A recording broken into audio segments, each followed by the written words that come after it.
Hello बच्चों, let's see this question. The volume of nucleus is about, हमें nucleus की volume बतानी है। और क्या ऑप्शंस में गिवन है, उसमें कुछ टाइम्स गिवन है ऑफ एन एटम।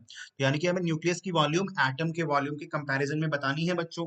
ठीक है, तो हमें एक बात पता है, एटम जो होता है वो आपका स्फेरिकल शेप का होता है। हम एटम को एक स्फीयर मानते हैं। और रदरफोर्ड मॉडल में रदरफोर्ड ने बताया था जब उसने न्यूक्लियस की डिस्कवरी करी थी कि जो एक स्फेरिकल एटम है उसके सेंटर में उसका मास बहुत ही थोड़े एरिया में कंसंट्रेटेड है और वो उसे न्यूक्लियस कह दिया था। तो न्यूक्लियस को भी हम एक स्फीयर ही मानते हैं बच्चों। ठीक है। और अगर मैं रेडियस की बात करूं तो रेडियस ऑफ एन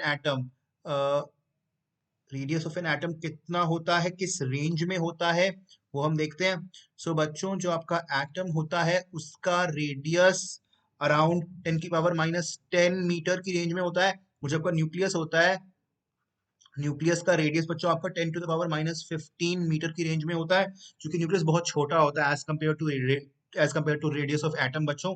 ठीक है। अच्छा, तो अब एक स्फीयर की वॉल्यूम क्या फॉर्मूला होता है, वो होता है 4/3πr³ बच्चों। ठीक है, तो अगर मुझे एटम की वॉल्यूम निकालनी हो, वीए निकालना हो, वो कितना हो जाएगा, 4/3π रेडियस ऑफ एटम का क्यूब, है ना बच्चों।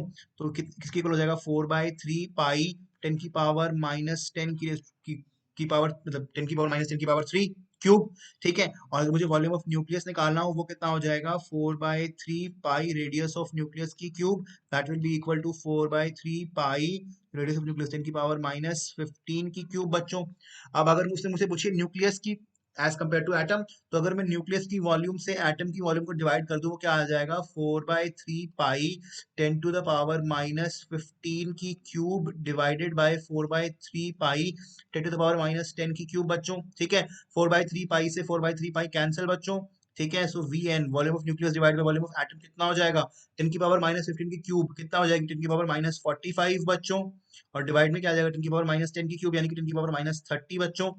अगर ऊपर जाएगा, बेस सेम है, तो पावर क्या हो जाती है, सब्ट्रैक्ट। तो V n by V a किसके इक्वल हो जाएगा, 10⁻⁻45 माइनस माइनस 10 की +30, यानी कि किसके इक्वल हो जाएगा, volume of nucleus divide by volume of atom is equal to 10⁻⁻15। On cross multiplication volume of nucleus will be equal to 10⁻⁻15 volume of an atom बच्चों। कौन सा ऑप्शन है जो मैच होता है, ऑप्शन बी मैच होता है। So option B will be the correct answer बच्चों। Thank you.